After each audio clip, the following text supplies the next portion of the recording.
Okay. What did we just witness? What was that?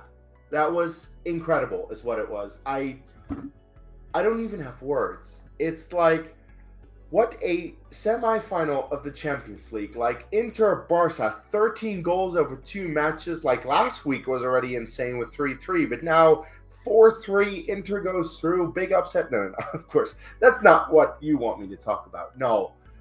What did we witness in terms of Andor? Andor. Episode 7 through 9.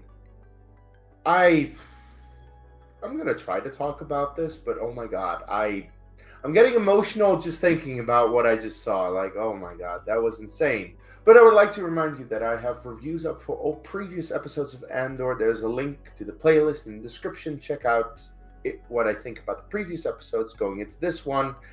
I think that's important considering last week I was actually a little bit underwhelmed. Also, while you're here, please leave a like on the video, subscribe to my channel for more Star Wars content. But now let's get into these episodes because, as I said, last week I was a little bit underwhelmed with the episodes, and I felt that there wasn't a whole lot of payoff towards the end of it. It felt a little bit anticlimactic. I take all of that back. Anything that I said last week, I also think I was not in the best of moods last week. I had a bad shift, I had a bad sleep. It wasn't working out for me, but this week it's all working out very well. I was so happy with these episodes. Like, let's get into them. Like, it already started with the start of episode 7, where we see Yavin 4, we see the base, it's all coming together. It was beautiful. Like, it was exactly the right thing that we needed, and it makes sense. Like, we're getting here because, of course, it's been set up in the previous episodes how we get to Yavin 4 eventually, and we know that we're getting there. Well, first of all, because of Rogue One, but also because of Rebels. Like, there are more Rebels connections in this episode. I'll get to it later. But it was just awesome to see that, and it was actually kind of surreal to see that Cassian and Bix are living in like a treehouse or something. But they get visited by Wilmon, but there's no Saw anywhere. In the previous arc, last week, we saw that Wilmon was working with Saw, but now he is here, and there's no Saw anywhere. I'm curious if we're going to see really what happened, but there's nothing of Saw in this episode whatsoever. So I get the feeling that next week is going to address that a little bit more, probably. To be fair, if you want a little bit more of Saw around this time, watch Rebels. He is in a couple of episodes. If you haven't seen Rebels, I would definitely recommend you do. But Wilmon is there to tell Cassian and Bix about Dedra, that she was the one responsible for Ferrix, and that seems to eventually get Cassian to actually go back to Ghorman. Oh my god, Ghorman. Well, of course, Ghorman is the focus of these episodes. Ghorman is the reason that these episodes are so amazing. And my god, this is a storyline that has been hyped, but I am just glad that it lives up to the hype. If anything, I wasn't hyped enough. I wasn't as hyped as I should have been. I did not expect it to be this good. I expected it to be good, but this good, it's insane. I honestly have trouble just forming sentences because I get so giddy. I get so excited just talking about this because it was so good. Oh my god. But yeah, tensions are running high on Ghorman. Like, the Empire doesn't even care to really hide what they're doing there anymore. They bring in a fleet, they bring in a whole lot of troops. Like, whatever. We just need Ghorman at this point, is their thinking, it seems. The rebels are also getting very tense amongst themselves, and despite the fact that they actually talk to one another about the fact that, hey, this is exactly what the Empire wants, we shouldn't play into their hands, well, you're still playing into their hands. Everything that you're doing is still doing exactly what the Empire wants from you. And yeah, just the tension is built up so well throughout all of this. I'm also glad that essentially last week's episodes did a lot in terms of building up this storyline, so that with this we can kind of just get into it and we don't need another 3 episodes to really set it up anymore. Like, yeah, we can just continue the storyline from last week, continue building the tension up until the point where it all goes to shit. Of course, in the Senate with Mon Mothma, the tensions are also rising. There was one moment that I really liked from Erskine, actually, where he says this. I'm requesting a new driver. Don't. They might send someone smart. It just tells us that exactly who Cloris is, what they think of him, and, well, yeah, the fact that eventually he does get killed, and it's like, yeah, okay, you were useless. We're done with you now. Like, Cloris, you were an idiot. Now, there's one storyline that I found a little bit weird, where Cassian has this wound and he goes to a force healer. This kind of seems like it's the closest we are going to get to having a force user in this show, because Andor is not at all about the force users. It's very much about the non-force users, just the regular people making their way through the galaxy, doing whatever they're doing in their daily lives. So this felt a little bit out of place, and I get the feeling that this might not necessarily have been Tony Gilroy's brainchild, that he was made to put something like this in for the sake of Star Wars, rather than it, because it just didn't feel natural. It felt like it shouldn't really be in the show. Not that I'm against the scene. I actually think there is something to it. It's showing a different side of the galaxy of Star Wars, of what is happening. It's just, I felt that maybe it shouldn't have been in the show. Might just be me. But someone who definitely is Tony Gilroy's brainchild is General Draven from Rogue One, who we see again on Yavin 4. And yeah, again, like I said, Yavin is coming together. Really enjoyed that.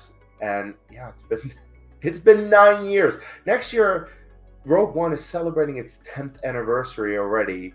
And it's still such a good movie, and it's still awesome to see how this is connecting to all of that. Like, I love how this is all just connecting into Rogue One the way it is. Cassian and Wilmon get to Ghorman, and when Cassian gets into the hotel, there's a very nice guy behind the desk. And this reminds me essentially of, in real life, there are a lot of shitty people all around the world, in Star Wars, all around the galaxy. But there are some people who are just good. This guy is one of them, because this guy, he helps Cassian a lot, actually, by not registering him in the computer, in the database. And also, when he says the quote, "Rebellions are built on hope. Rebellions are built on hope." Rebellions are built on hope. Which is essentially the title of the fourth movie, Star Wars Episode 4, A New Hope. I love the fact that, he heard it from a Ghorman rebel, and that continues on into Rogue One, into the original Star Wars. But Cassian gets himself a nice room with a nice view of the plaza, and he can see right into Dedra Meero's office. That's essentially where Episode 8 starts, and Episode 8 is...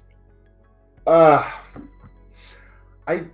don't even know how we got this kind of episode in Star Wars, because we've gotten good Star Wars episodes, and there are some absolutely insane ones, but just in terms of a live action episode of anything ever, I don't think I have been as locked into anything as much as this one.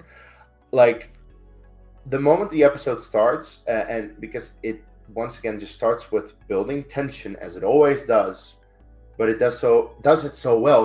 The writing is really good. Like, it's I can't even speak properly.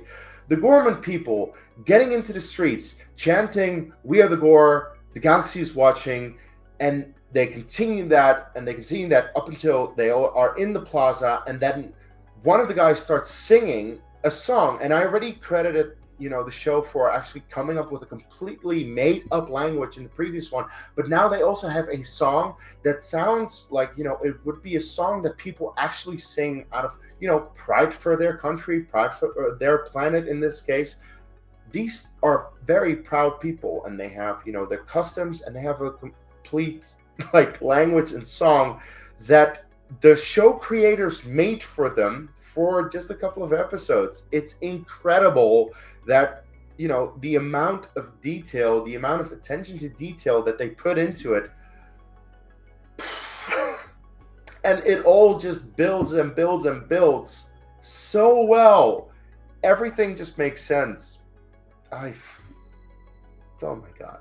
And that's also something that I realized with these episodes, that last week, yes, I felt they were a little bit anticlimactic because they didn't end on, a big climactic battle between everyone. Because actually, I kind of expected this episode 8 to be the last episode last week. That didn't happen. Of course, we needed another year for that. It was 5 episodes that Tony Gilroy said. I kind of forgot, and I kind of misinterpreted the way he said that. So, yeah, it was essentially the first 3 episodes were not really the Ghorman thing that he was talking about, even though the storyline was already set up. It really started with episode 4 up until now, episode 8, where it just all goes to shit. That was... I still cannot get over this one. Anyway, these episodes also introduce us to K2SO, and initially Syril just sees them. Eventually they go out into the street and they really wreak some havoc. And if you've played Jedi Fallen Order, you know how tough these bitches are and how difficult it is, because you have a lightsaber and you're just slashing at them and they slowly go down because, yeah, they're very strong. You can shoot at them all you want. It's not going to do anything. But again, Cassian is very smart with that because he sees how strong they are and he's like, I need this. I'm going to use this. So he brings him back to reprogram him, and that eventually becomes K2SO. So nice to have him back again, Alan Tudyk voicing him. And sure, it was only 2 phrases at the end, but still, it was just nice to have that, knowing that in the next couple of episodes, he's probably going to play a much bigger role. Now, something that I honestly did not expect to say based on the first 6 episodes is that in this, I actually feel bad for Syril. Because, 2 weeks ago, I was laughing at the ridiculous situation that he's in with Dedra, and last week I still found that quite funny. He's so happy. He was so happy last week, he was so oh my god, this is the greatest day of my life, when he was commended by Partagas, oh, you're doing a good job. And, well, he had his moment with Dedra with the lights out. Still don't know really what happened. There was no kid around, which I was kind of hoping for, but no, it would have been funny though. But yeah, in this one, it takes a serious turn for the worse. And while Dedra and Syril don't necessarily split up, I think this was pretty much yeah, we're not together anymore. And then Syril sees the guy who made sure that he's here now right in front of him, so he just charges at him. Cassian doesn't even recognize him. It's the name of the episode. Cassian just asks, who are you? He has no idea who the hell Syril even is. Because Cassian moved on. Syril never moved on from that incident. Syril always had Cassian in mind throughout all of this. Also because, to be fair, his girlfriend has been after Cassian, so there's that as well. Eventually, Syril gets killed by Rylance. And it's kind of crazy how just a couple of weeks ago, someone who I was laughing at so much because of how ridiculous he was, I actually care for now. That is a credit to the show that they completely turned me around on Syril. I was like, wow, I actually care for this guy. And he just dies kind of unceremoniously.